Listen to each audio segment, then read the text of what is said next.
Good afternoon. Welcome all to Smart Trucking Live. Glad you could join us today. D. Benson is here out in Michigan driving for Nussbaum. Hey, man. Glad you could join us. Josh Bulldog is here, one of the regulars.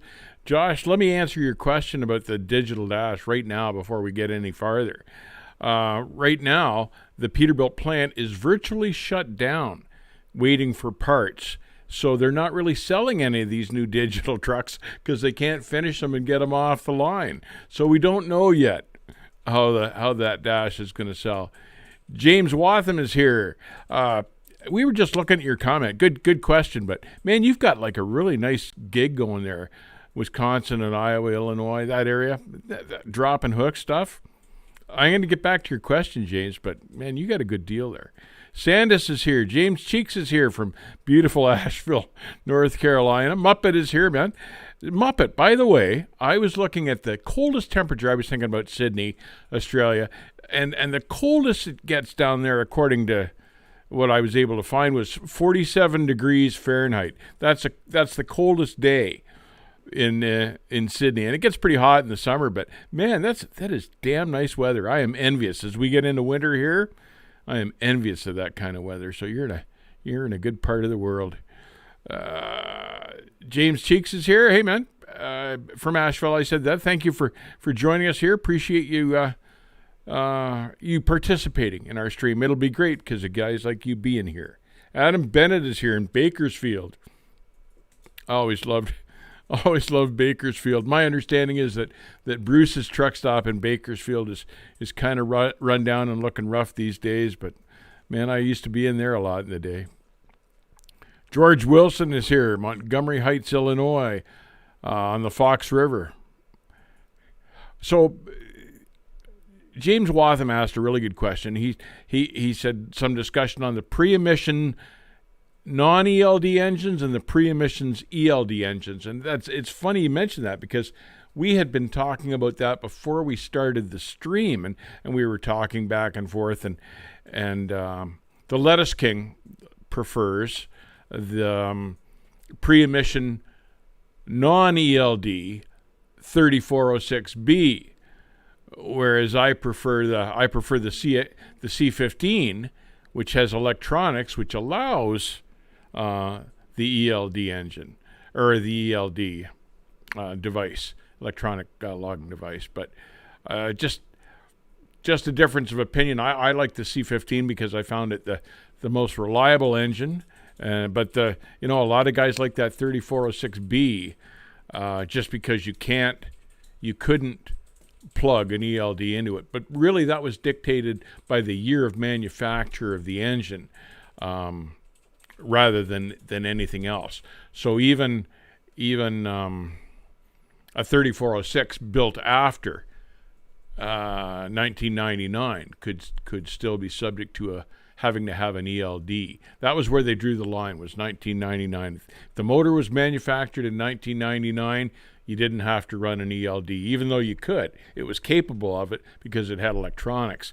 But after that, after 2000, everybody had to have one, for better or for worse. So I ended up getting used to them, but I just decided I wasn't going to let the ELD control me. I was going to stick with how I drove the truck. So, and I found that worked great. I didn't get up when the ELD said go. I got up when I was ready, that type of thing. So I don't think the ELDs hurt trucking as badly as what a lot of guys allow them to. I don't think, I think the most important thing were how reliable the engines were rather than whether you could plug an ELD into it or not, because if you just work the ELD to your advantage, I had no problem with it. And that was how I went through the last few years of my driving. SoCal is here. Hey, SoCal, I presume your surgery went well. We were thinking of you there, wondering how that had all gone. And are you all done now, or have you got another one to go? Oh, it's in the chat further down here? Oh, here we are. The surgery went well. My left arm is still all bruised up, though. Huh. So are you done now? Are you done? Or do you have to go back? Tim Fields here. How's the weather up there, Dave? We got snow yesterday, but now it's supposed to rain tomorrow. So that's what it's doing here. Denver is dry and 70 degrees in December. Is that like 70 degrees is what you're saying? Well, that's pretty nice for Denver this time of year. Gerald's here. Nice evening, everyone from Europe. As normal, home for free time. Another driver underway with the Scania. Beautiful, beautiful trucks. I want to try one.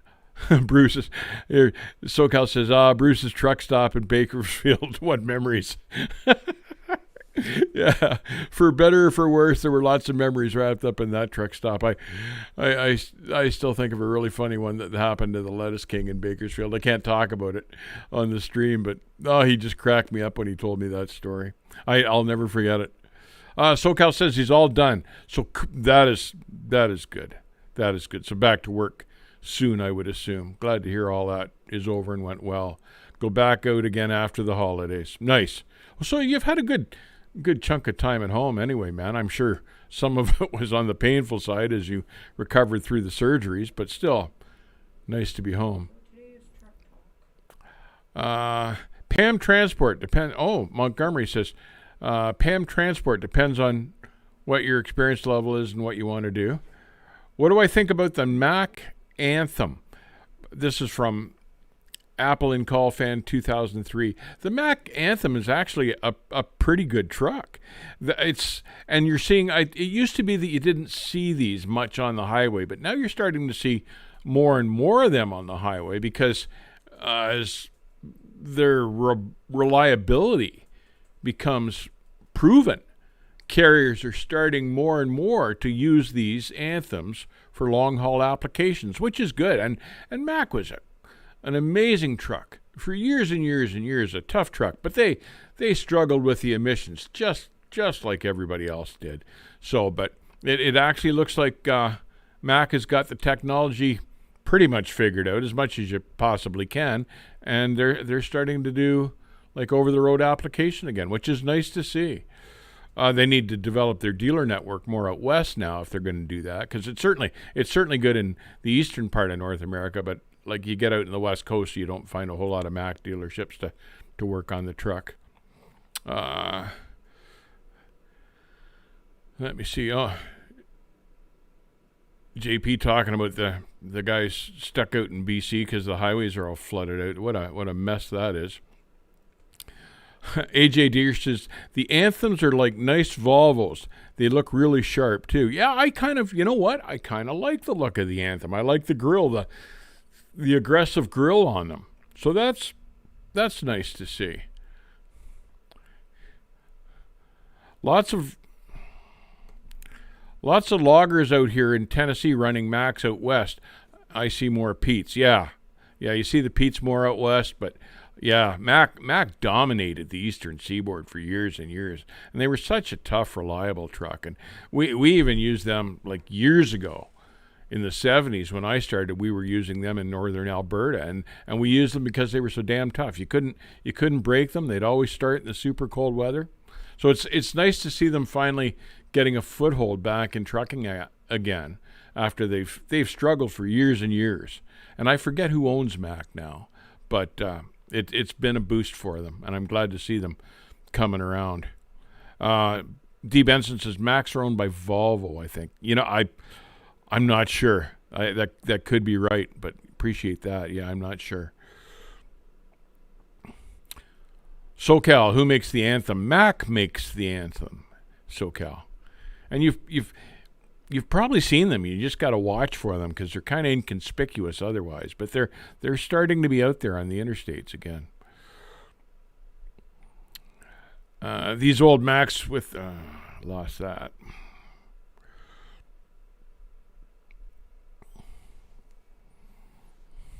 Those old Macks with the shifted cabs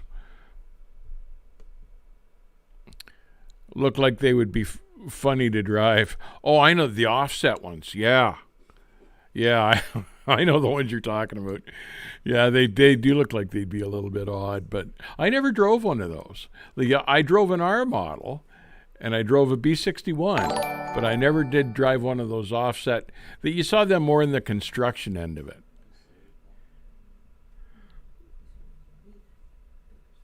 Yeah, SoCal, have a look at those Anthems anyway. They're not a bad-looking truck.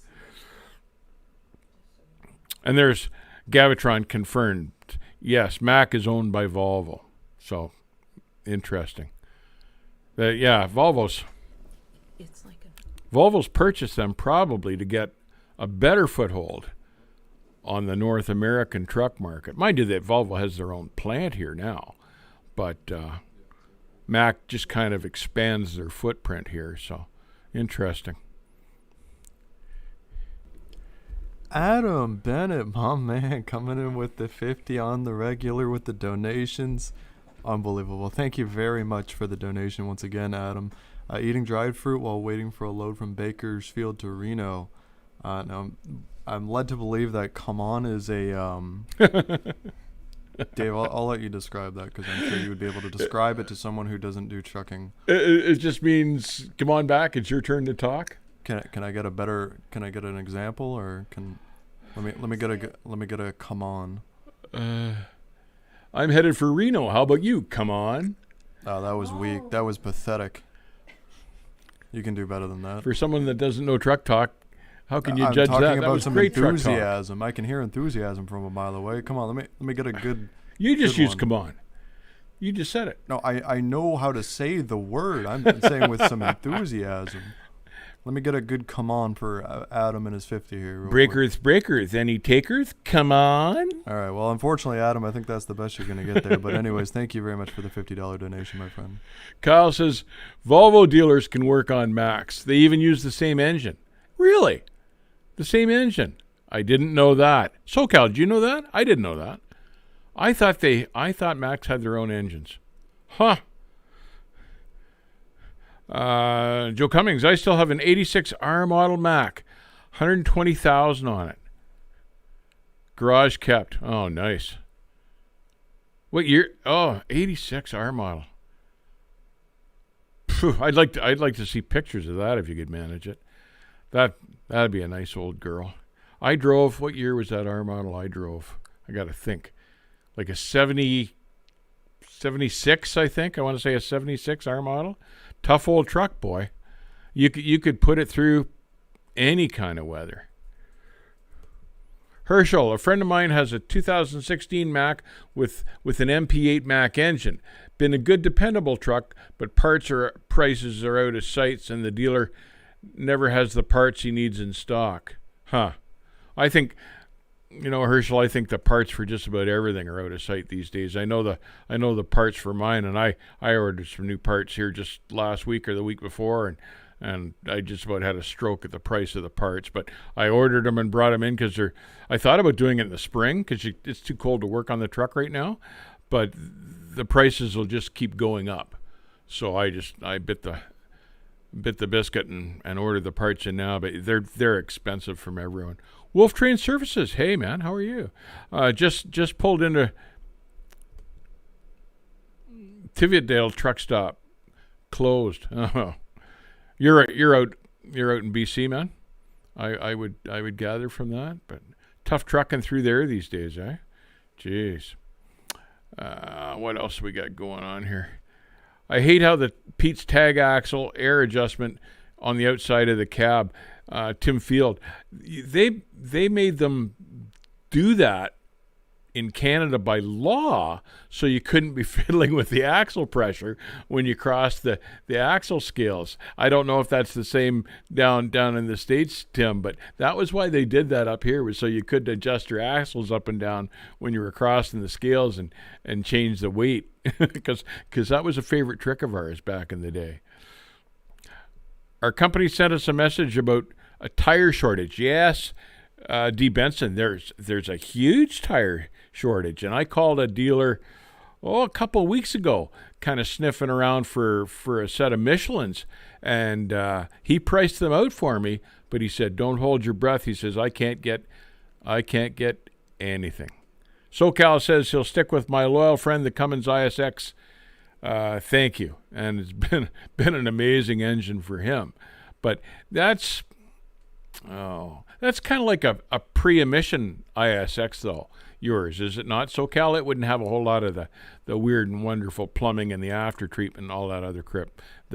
Hey, Fred, crap. Hey, Fred. Good day from Grand Island, Nebraska. One of my favorite truck stops back in the day. Steve O says, "Hi, Sonny. Do you remember being at the truck stop in Ripon, California with the yellow W900 with the big strapper on the door?" Yes, I do. Yes, I do, Fred. Tell Steve O I said hi. Fred, you know what, Fred? I kind of like the old Bosman's back there. Like, it was really nice when they rebuilt it, and it's a much more beautiful facility. But I kind of was attached to the old Bosman's, if you know what I mean. But yeah, the new one's really nice. Now it's not even a Bosman's anymore; it's a Pilot. But another shame. But bringing back fond memories. So hope you're doing well, Fred. Thanks for joining us. Tim Field, speaking of the tag axle, I just saw 44K over the scale on my drivers and tag. Oops. Well, hopefully, Tim, you're at the cat scale and not out on the highway somewhere. Grilled Mortal is here. Never hit the lift axle on steering tires.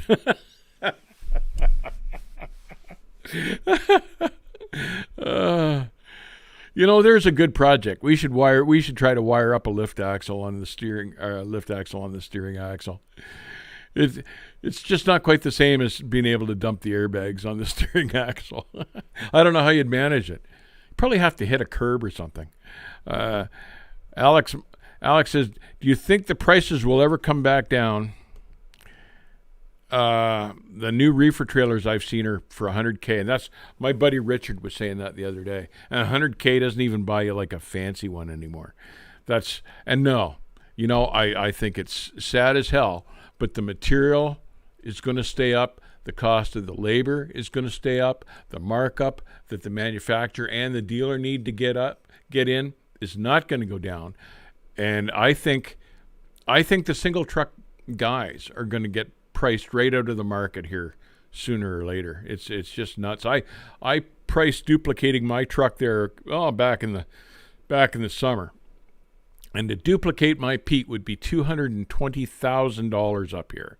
And you just couldn't do it. You couldn't do it. Yeah, Wolf Trade.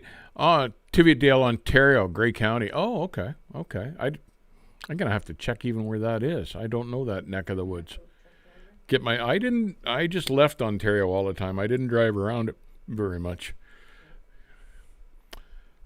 What else? Sean's Classic Trucks, and I lost the comment. Do I like the new Cummins engines? No. Too much plumbing. It's not their fault because they've got to do it for the emissions, but no. Sean's Classic. Did you know a gold Mack hood ornament means a fully Mack engine and drivetrain? I didn't know that's what it meant. And you know what? You don't see very many of those, do you? I did not know that. Thank you. James Palmer, can you please do a review on Hillian trucks? James, I have absolutely no clue about Hillian trucks. Are they like a little inner city work truck? I'm not familiar with them at all. Doesn't ring a bell with me.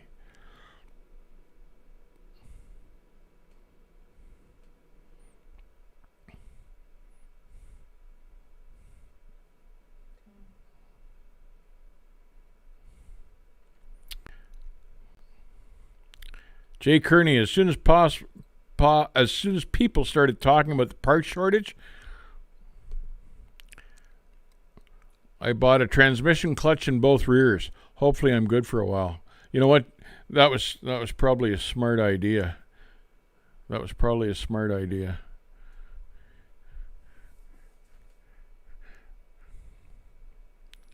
go around the carb laws, do you think we'll ever go back to gas?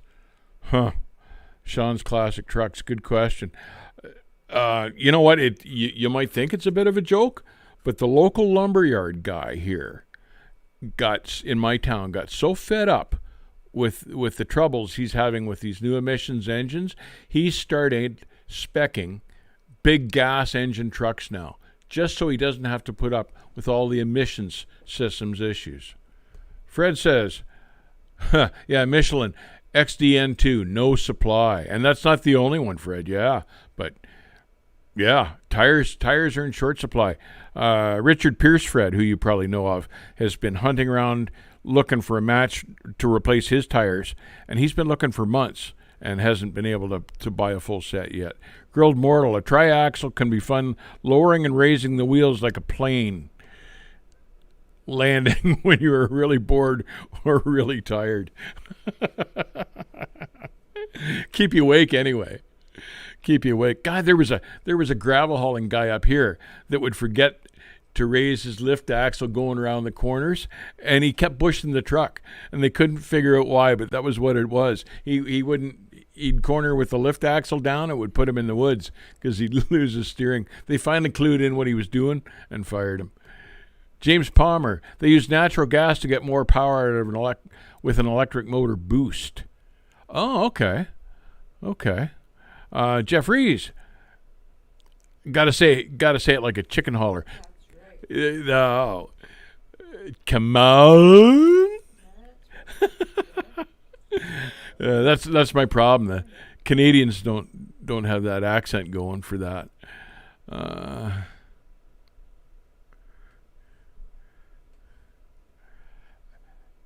Adam Bennett, the pay and the micromanagement, they treat us okay.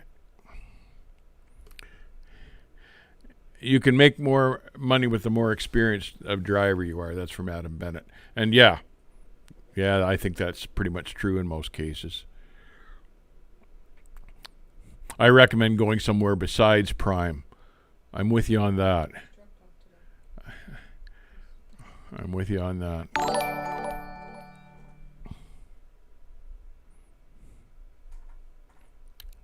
Wolf Train Services, I'm hauling a 1940 Ford Coupe with a 1929 Ford Tub and 30 feet of hardwood. Man, that's quite a load. That's a pretty cool load.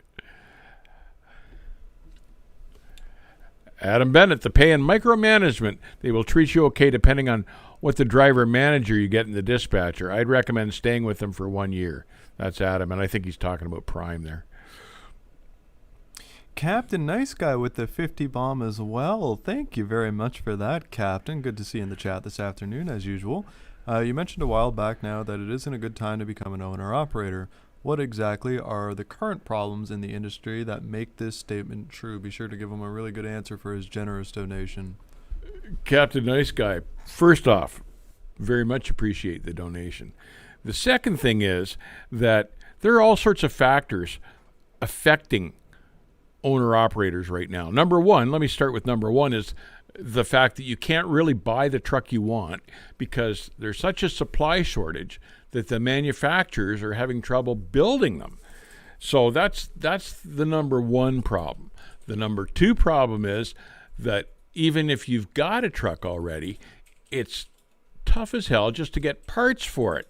There's problem number two. Number three problem is right now the fuel price is going through the roof, and so is the DEF price, and I don't particularly expect either one of those to drop down in the near future. The next problem after that is this AB5 legislation that's looming in the States. And if the courts find for AB5, it will literally wipe out owner-operators operating the way they do right now.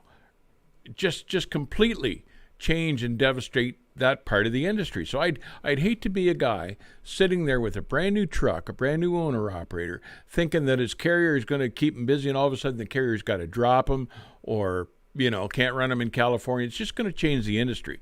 So I'm not much of a gambler myself. I prefer to stick with something that is more of a sure thing, and I don't think buying a new truck in the next coming months is going to be a good idea just because there's so much uncertainty in the market. We're not done with COVID yet. That's going to affect the freight flow again. We've got a video coming up in a couple of weeks about exactly this topic. So stay tuned for that. But excellent question, Captain Nice Guy. Excellent question. How nuts would someone be to buy a new truck, Grilled Mortal? But I got to say, there are guys, though, in the situation, Grilled Mortal, that they've either got to buy a new truck or bow out of the industry if they can't even find like a good, reliable used truck to work on. And even those are getting hard to find and getting stupid expensive to buy. So, some guys are caught between a rock and a hard place. It's a tough industry right now, and it's going to be that way for at least the next year, I think.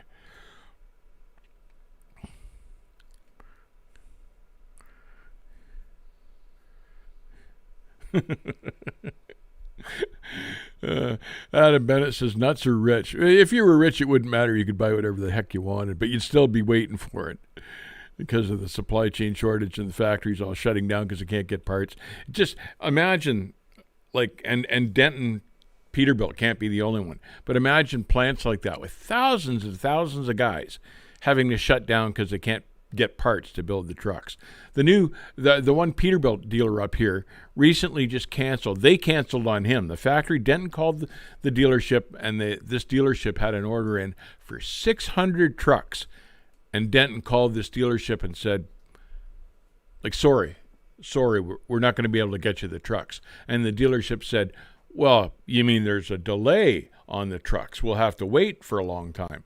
And the factory said, no, we're just not going to. We're so far behind, we're not even going to take the order and produce them. So and literally that drove all those customers from Peterbilt to look elsewhere. So imagine what this is doing to the industry. A new truck can cost you as much as a house if you drive, but old school truck cheaper to fix, and you'll have money in the bank for a used trailer. Alex Murnick. Yeah, and if you're lucky and if you do it right, he's exactly right. If you can find a good truck, a good older truck, and you're mechanically inclined or know a good mechanic, that's probably a really good option these days. D. Benson says he doesn't think he'd be buying a truck if he was rich. He'd just rather retire. Not probably a pretty logical point of view there. I'd have to agree with that. Skusky says you never know what directions emissions laws are going to go. And he's got a really valid point there, and I hadn't even thought of that. But they're not going to get any easier. They might suddenly get way tighter, and then having a newer truck is beneficial. And they're tightening the emissions regulations all the time. And I noticed here, I'm a fan of the new muscle cars that they've come up with because I like the old ones. But they're going to quit producing the Challengers and the Mustangs and the Camaros in 2024, because by that point the EPA will set the emissions standard so high for cars that the car manufacturers aren't even going to try to compete. So if you're looking for one of the newer muscle cars, your window is closing because they're tightening down on everything. The price of wiper blades. A wiper blade salesman might be a good career. Yeah, I imagine they'll always need them, so that's a good point. Adam Bennett, Santa Ana, come on. I can't say it. Nick, you do it.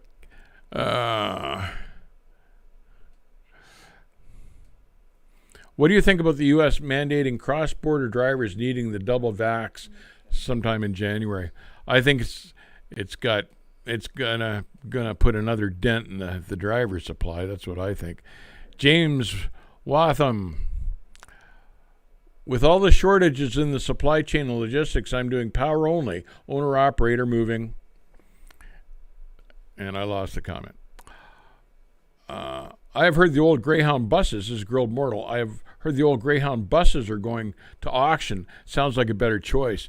But you know what? I got a buddy, Grilled Mortal, that bought one in one of the older motorhomes and can't get any parts for it. It needs a catalytic converter, for instance. They just don't make it anymore. They just can't get parts for anything anymore.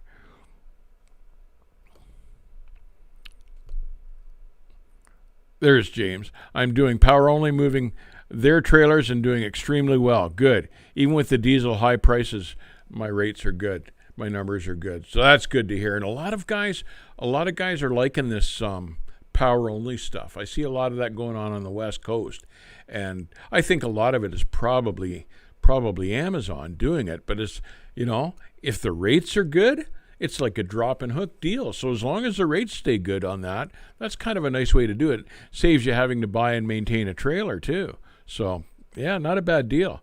My boss ordered 2 brand new Pete 579s this time last year, and I think they finally got built a week ago. Not sure when they were going to get them. Yeah, like this guy ordered 2 trucks a year ago, and he hasn't quite got them yet, but they're hoping, they're positive. Mike Murphy. That's a long time to wait. When you generally don't order the equipment until you foresee the need for it. That's a long time to wait. Thunderstorm 87. I think many people are making great profits from old trucks because of the demand. Depreciates are very low.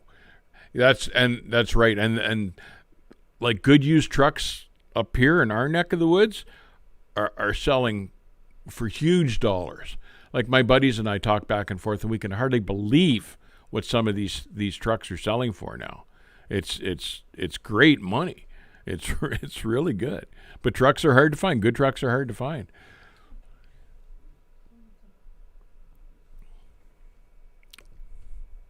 Adam Bennett, I'm getting $5 a mile for Amazon right now from Bakersfield to Reno, paying $23.04 drop and hook.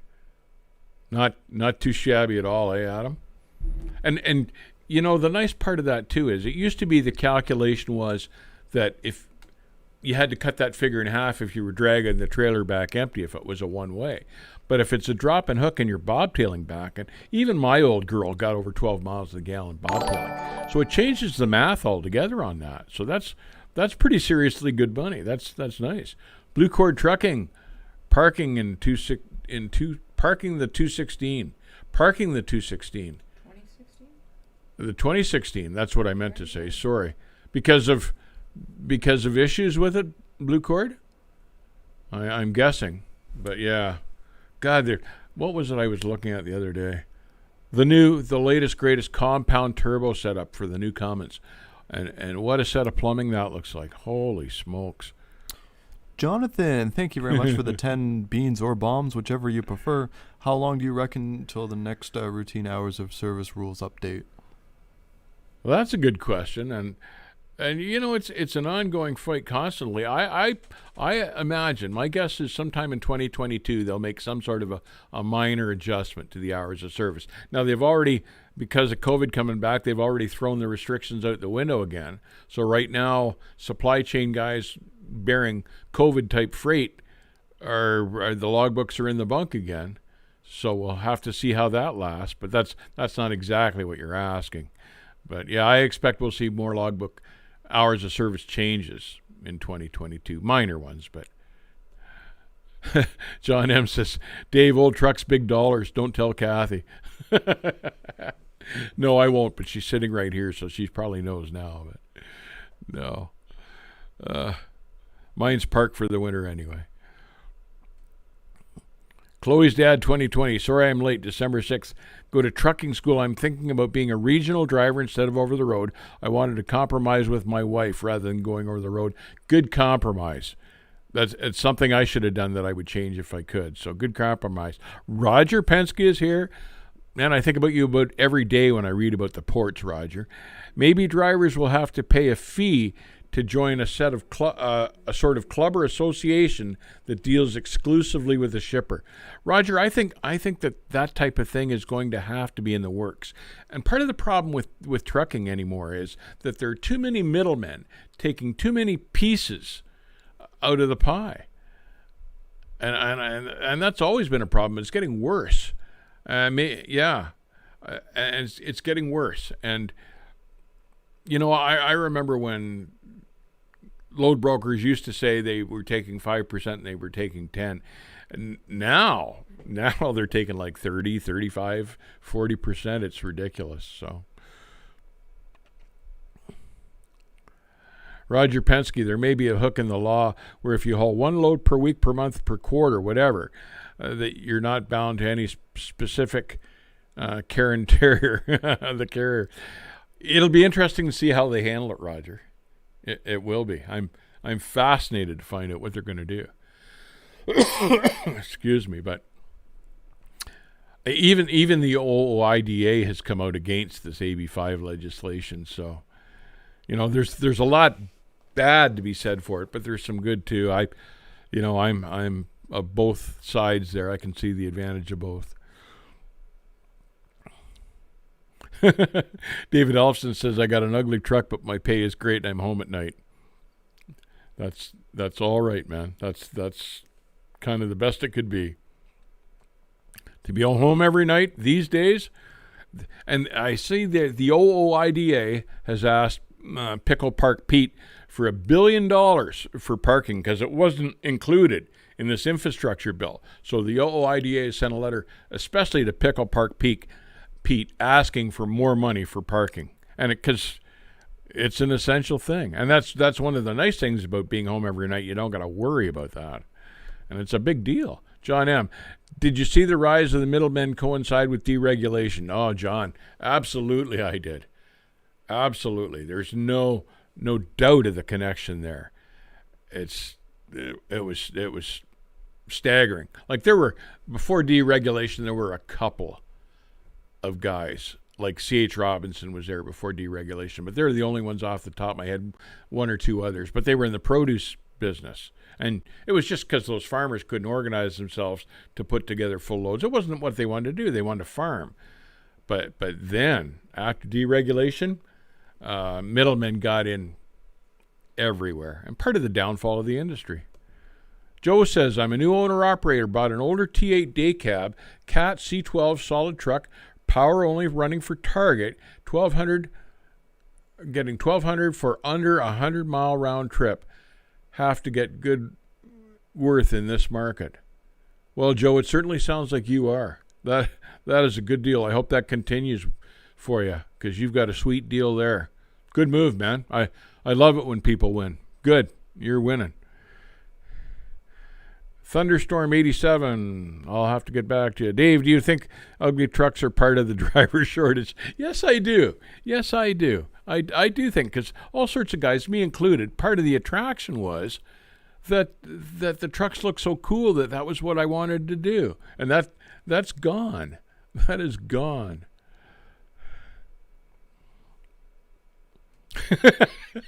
SoCal says, no, the problem's ugly drivers.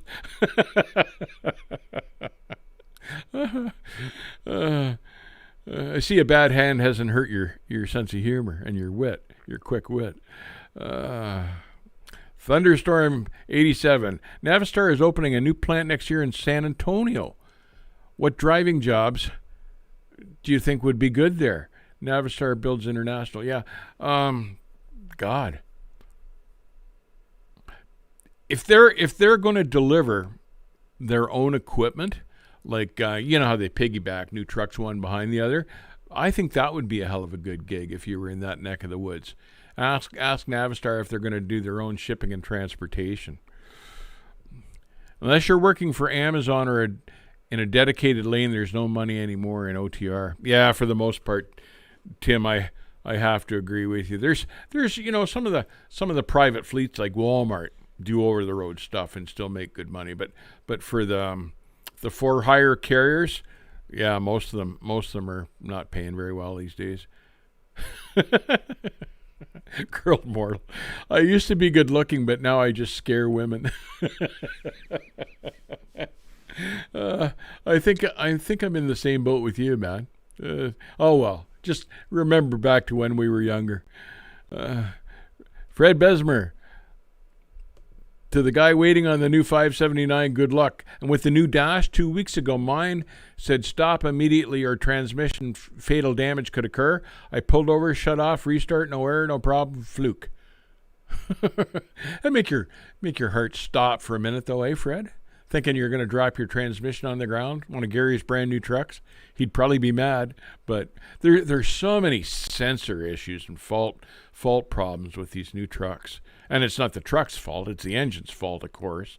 But just, and here these same type of sensors they're going to rely on for the autonomous trucks. Like, I just can't see it. They can't get the sending units right. Dave, guys my age that are like me that want the old trucks, we'll try and keep the old school steel and iron on the road. Well, Tim, I would appreciate it if you would, because it's nice to see that old iron, and it might not be the most efficient and economical thing these days anymore, but you can still go to truck shows with them, or still go to joyrides with them and in them, and those are the kind of trucks I still like to see. Lettuce King is talking about taking his to Louisville next year for the big truck show. So I hope he does, because that'll blow everything at that show away. You should see this truck in person. It's ungodly cool. Blue Cord, low pro step decks with ISO. What do you think? One trailer, two markets. Yeah, you know what? Interesting catch, and I've got that in part of an upcoming video. But I see lots of guys with step decks pulling sea containers right now, and there's certainly a market to haul containers. So you can get all sorts of cool stuff, really good paying stuff on step decks. So I think that would be a smart move. What we have to do as owner-operators is identify the changes in the market and react accordingly. We are in a demand PPL. You have to be prepared and adapt as needed. Channels like this will always help. SoCal. So right, thank you. Yes? People. Oh, PPL is people. But he's right. You've got to, the market changes constantly, and you've got to keep up with it. So you can keep up with the changes and move with the flow, go with the flow and adapt, because you can't be obsolete in this industry, or probably any other, but I only know about trucking. But yeah. Just had a load broker contact me, wants to know if I can move one skid from Southern Ontario for $12,000 to Calgary Automotive. I said, sure, I have the space. I guess I'm going to Toronto. For $12,000, Wolf Train? Yeah, man. Nice, excellent, good catch. I love it when people make money in this business. That's the way it should be. Yeah. Truck drivers make money in this business. No, I don't mean the load brokers. God, this isn't a load broker show, or the CEOs or anybody else. This isn't for them. This is for truck drivers. Don't do Dollar General, and the best is tanker regional intermodal. This is from Adam Bennett, and I like tanker work. I did a lot of tanker work in my day. Quite enjoyed it. It always paid well. I did a lot of chemical stuff, and it paid really well. I got paid for everything that I did, and I never found there was a problem with it. Yeah, it was all hazmat, but I wasn't having to touch any of it. I just had to make sure I didn't roll it over into the ditch. Andrew, I have to test drive for the ice roads job. I have a test road for the ice road jobs. Any tips for pulling a tanker? Just like anything, Andrew, just be gentle and slow with it. Don't use the trailer brake. Use the pedal brake. And watch the video that we have on ice road trucking up there. There's two parts to it. It's good stuff on there. Check that out. Well, here's one I don't understand. An ugly truck can be beneficial to your health. Well, Grilled Mortal, you need to explain that one to me. I'm afraid to ask almost. But I think I answered that. Do I think ugly trucks are part of the driver shortage? Yeah, I do. I do. Kelly Patterson's here. Hey, Kelly. Board G resistance is futile. You're adapted to service us. Oh, we're going off the rails again.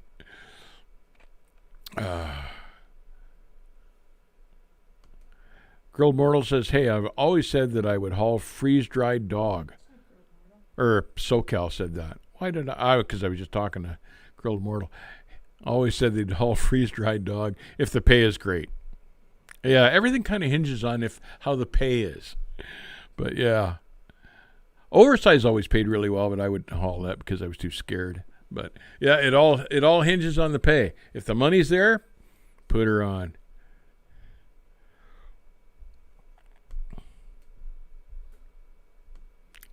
Alex Mernick, moving Christmas trees from Oregon down east. Good loads this time of year. Driver assist, so glove up. And you know what, Alec? I've done a few of those loads back in the day. And yeah, they were good loads. I was a little worried. I had a chute. I was doing it with my reefer trailer, so I took my chute out of the trailer for that, so the chute didn't get damaged. And other than that, no worries. It paid well. It was good. It took a little while to load and unload because it's all hand, Bob. But George Wilson, whatever happened to Tarantella's freight line out of Toronto? Tarantella's. I don't remember the name, George. Tarantella's. I'll chew on that, but I can't recall them off the top of my head.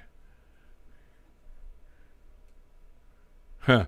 Roger Penske, they're hotshots moving containers with a pickup truck and trailer. I could believe it.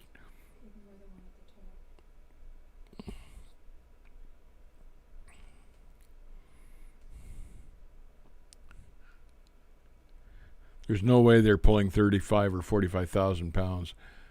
God, let's hope not. But you never know with some of those guys. Some of those guys are completely untrained. You don't know what the hell they'll be doing, what they try. This country needs more Swift drivers. That's from Hunter. Hunter's off in the woods hallucinating. Dave, when you were running, did Kathy get your loads for you? Kathy did. Kathy got the loads for me. John, that's from John M. No, Kathy found me my loads.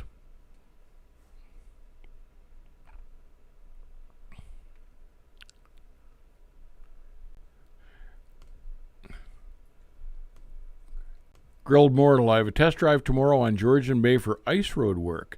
I put a call into Georgian Bay Airways for backup. That's a good idea. You might want to take an air mattress with you, man, because she's a cool swim this time of year.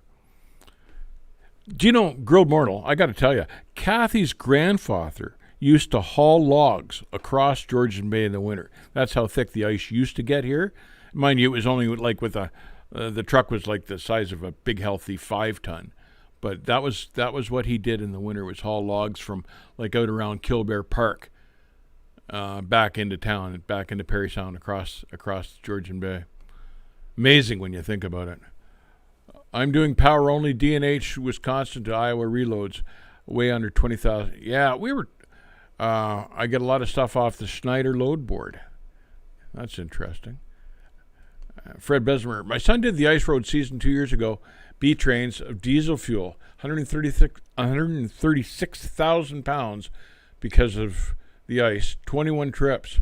Well, Fred, that must have been interesting work. Like I ran across there once with a buddy of mine just because I wanted to say I'd done it, but that was years and years ago. But interesting work, and you know. I wonder how he found the pay. Did he find back when I was out there in the 70s, the pay was huge. I wondered, you know, if it's still as good as it once was. Jeff Fries made great money pulling oversized in the oil field. Yep, I can believe that all day long. There's something I've kind of lost track of is in the Dakotas, North Dakota, they still got oil field work going on there, or is that pretty much closed down now with Biden? Thunderstorm 87. This is Kelly Patterson. So Kathy was your boss, driver, manager, dispatcher, and load broker is all rolled into one. Oh, she was more than that. She was bookkeeper. She was accountant. Mother at the time, still mother, but like mother with young children at the time. I don't know how she did it all. It was just, she went all the time. She hardly slept. She went all the time.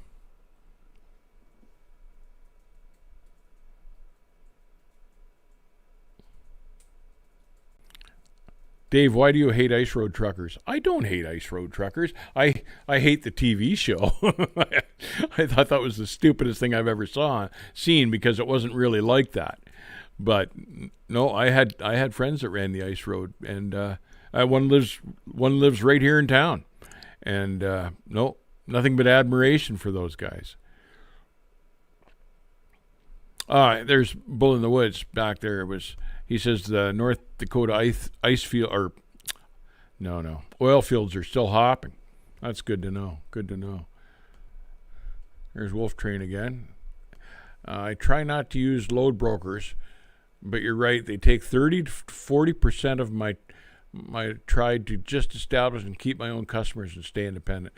Yeah, it's ridiculous what load brokers skim off the rate. I could go on and on about load brokers, but I avoid them like the plague. Only use them in a pinch, and then when I did use them, I'd use reliable ones like C.H. Robinson. At least I knew I'd get paid. The rate wasn't always wonderful, but at least I knew I was going to get my money. I've been gone from trucking since 2018. This is Jasby. What's gotten better with trucking and what's gotten worse? Boy, there's a huge question. The pay for most carriers by the mile has gotten better. I will say that. Here's Joe Cummins, and which is exactly what I did. Marrying a smart woman like Kathy who cares about your business can totally make or break your trucking business. And Joe, that's honestly, that's what made it for us. I could drive the truck, and I could drive the truck without flipping it over, and I was good at that. But it was really Kathy that built and made the business, and I just worked for her. But it was her that built the business up and made it profitable and kept us profitable. It was all her. All I did was drive the truck and fix it. Dave, weren't you scared of going through the ice on the ice roads? Yes, I was. Like I say, I only went the one time with a buddy of mine, but you could hear it cracking, especially when we got closer to shore. And you could see the water rolling and the ice flexing behind the trailer and the mirrors and stuff. It was a scary deal. I wasn't comfortable with it. And it was a tanker with hot asphalt in it that we were pulling, which would have made an even nicer boom if we'd broken through the ice. But yeah, I didn't care for it. It wasn't for me.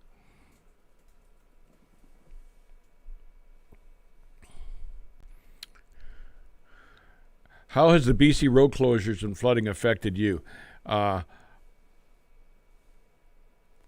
It's disrupted our supply chain right across Canada, because that Coquihalla Pass or highway that you hear about is our main east-west route across Canada. It's completely disrupted our supply chain.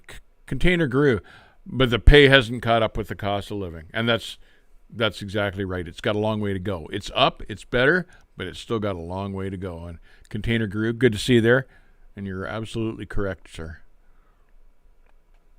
What do I think about Lisa Kelly on Ice Road Truckers? Nothing. Don't watch her. Can't stand to watch her. Not impressed. TJ Jones, the Bull of the Woods. Pay is better across the board is better. Drivers are... And I lost it. Oh, drivers are more worse than ever. Too many untrained feet on the dash, swerving because of cell phones and no etiquette. Yeah, I'm sorry to say that I think he's got a point there too. It's a lot of the guys that they rush through these schools just to put their seats in trucks, especially for the mega carriers, shouldn't even be on the roads. It's embarrassing, the lack of training that a lot of these guys have. It's not right. It should be illegal.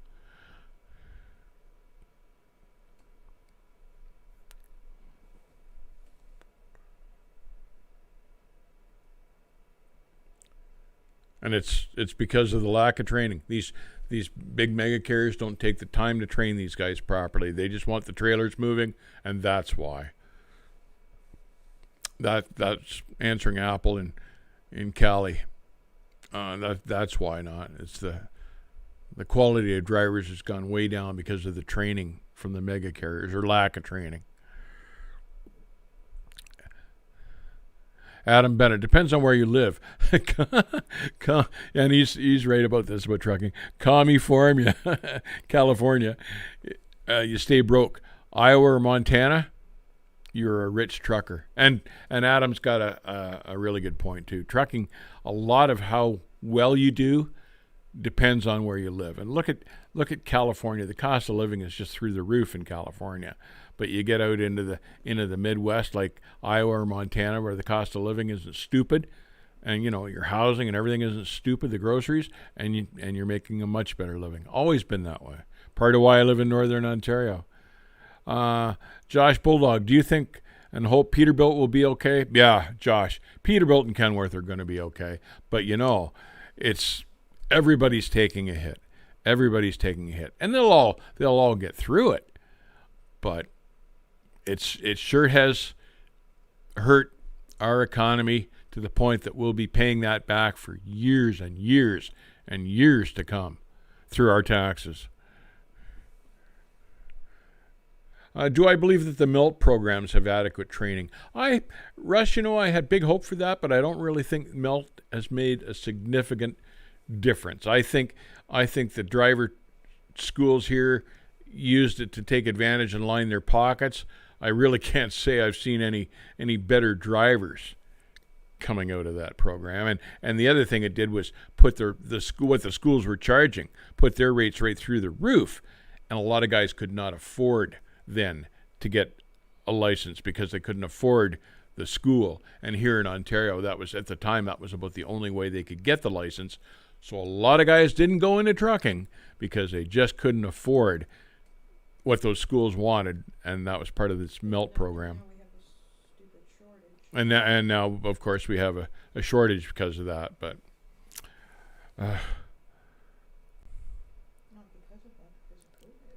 and because of COVID as well.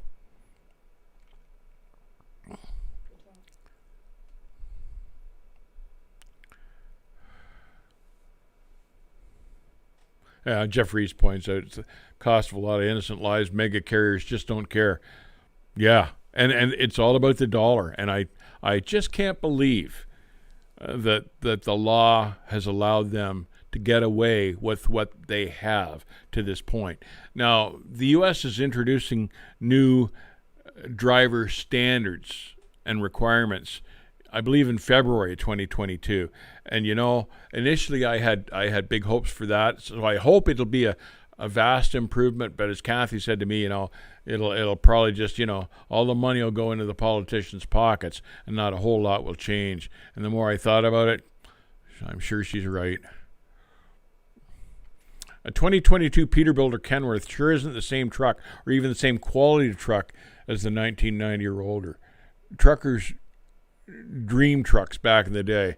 I'd have to agree with that too. I was in a new Pete a couple of years ago, and I couldn't believe how much plastic there was in there. Even compared to mine, I couldn't believe how much plastic there was. And they're not the trucks they were.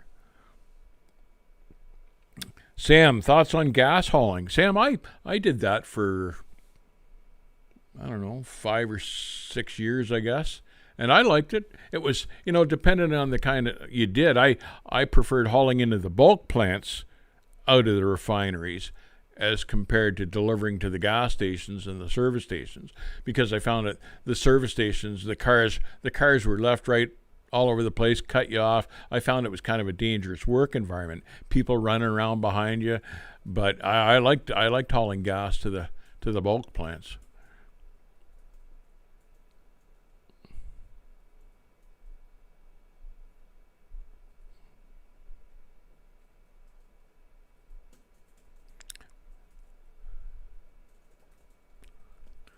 When would you like to watch us live?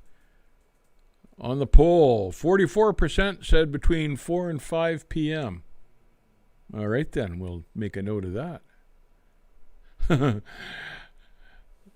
other trucker's coach, Tom Lehman. I remember genuine leather interiors. I'm sure you do. Yes, I do. Yes, I do. I just caught your full handle there. I had time to read it. Interesting. I don't ever watch the other guy. Never did. what do I think about the 386? They don't make the 386 anymore, I don't think. But I actually, like for a drop nose truck, I actually thought it wasn't too bad a truck, like for looks and stuff. And back then, the 386, was before they started putting plastic and everything. It was part plastic, but it was an okay truck. I like the 386, actually. Here's SoCal talking to George Wilson. I believe Volvo still holds the patent on white trucks. I believe that that's true. I believe he's correct. Bill Bongada, hello from Texas. Love your videos. Thank you, sir. Thank you.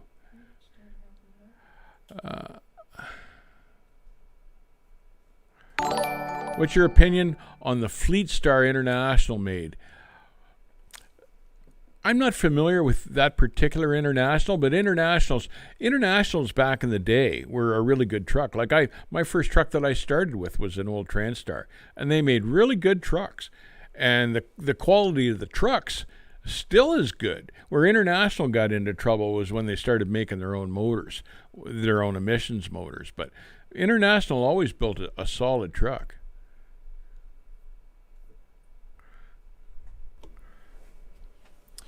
Wombats, thank you very much for the $5 donation, my friend. I'm thinking of going to RST. What do you think of them? He means CRST. No, he means RST, and I have not heard anything bad about them. I think they're a pretty reputable carrier, fuel hauler, and mostly East Coast stuff, East Coast operation, Canada. But no, I've heard good things about them. I think that'd be an all right choice. I forget who owns them too. It's some big rich family. It might be the Irvings. Might be the Irvings that own them. But yeah, I think that'd be all right. Cassius Puckett. I don't understand why they're still saying there's a driver shortage. More trucks on the road than there ever was. This. I could go on and on about this, Cassius, but there really isn't a driver shortage. It's a shortage of guys willing to work for what the mega carriers are paying.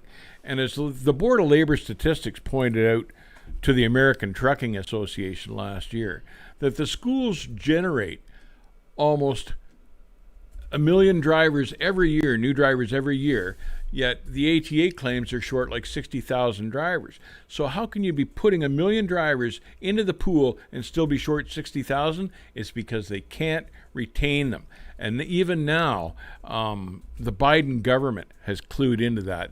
The Biden government has figured out that the ATA is full of crap. It's not a driver shortage. Retention is the problem, and retention is because they don't pay enough. They treat their guys like crap. Retention is the problem. So we'll see. And the FMCSA now has been authorized to find out what the best pay system is for drivers, because now they've figured out that by the mile isn't working because no one gets paid for their time on that system. So the FMCSA is to do a study for the Biden government to find out what would be a better method of paying truck drivers to reduce this shortage. And they've got a year to complete the study. I'll be curious to see where that goes. For those of you who are driving while listening right now, we just put up a notice in the chat. We have a couple of videos upcoming with the Lettuce King soon, but one of them is going to be specifically a Q&A, but not only a Q&A, but questions that are submitted by you guys, the viewers, subscribers. So if you have a specific question that you want to get in there for the Lettuce King himself to answer, there's going to be an email in chat now, or just send it to any one of our socials. We'll be able to find that. So make sure if you have a question that you want to ask the Lettuce King, be sure to let us know at that email or let us know on the socials that are truck related. We're not going off topic with that, but that should be that should yeah, we don't want to. That should go without saying. Never get him shut up about his girlfriends. But check the chat email if you want to send us that. That should be interesting because he's a riot on wheels. He's always got something interesting to say. Well, I guess we're coming to that time of day again when we should start winding it down. What have we learned today? Yeah, all sorts of interesting stuff about the trucks and the pre-emission trucks and the ELDs and all of that. I was thinking before the stream actually about, I remember what a change it was to go from the 96-inch wide trailers to the 102 trailers. I remember the first time I pulled a 102 and noticing how much more drag it was on the truck, how much more wind and air it caught, how much it hurt my fuel mileage. Boy, that was a number of years ago. But anyway, had a good time. Enjoyed talking to all you guys. Appreciate you joining us all. SoCal, Dave, you're absolutely right. The market and supply and demand will literally force these mega carriers into come around to doing right by the drivers, or lose them and eventually going out of business. SoCal, I could go on about that with you for a long time, because I'm part of me is scared that eventually, sooner or later, the mega carriers will take over the trucking industry. But at the same time, you've got all these forces costing them drivers, and I hope they run out of drivers before they get total control of the industry, or before the electric trucks or the autonomous trucks come along and eliminate the drivers from the picture. But I don't see that anytime soon, of course. But the mega carriers have done more damage to this industry than any other one factor in the history of the industry. Anyway. As a sending off note here, Patrick Boughton, thank you very much for the $20 donation at the last second here. Really appreciate that. We hope you enjoyed the stream today. As a closing off statement, Dave, what are some of the pros and cons of being an owner-operator versus a company driver? Well, right now, and going into 2022, you don't have the potential equipment problems if you're not an owner-operator. You know, parts are hard to get, the fuel's going up, and they've got this AB5 legislation looming. A company guy has a more secure position for 2022, in my opinion, especially if he's with a good fleet. Like if you're with a big company fleet like Walmart, your future's secured. You got nothing to worry about. The paychecks are always going to be there. With the owner-operators this coming year, with the new owner-operators, not the established ones, but with the new ones, and especially the guys living in California, God knows what's going to happen. But it's a struggle now, and it could get worse. So I worry about those guys. So hope that answers your questions. Company driver, in my opinion, right now is a better place to be than like a brand new owner operator. Just more job security. Anyway, enough of my rambling. Thank you, everyone, for joining us. Appreciate it. Hope you all stay safe. Keep the rubber side down. And we'll see you on the back haul. Good night, everybody.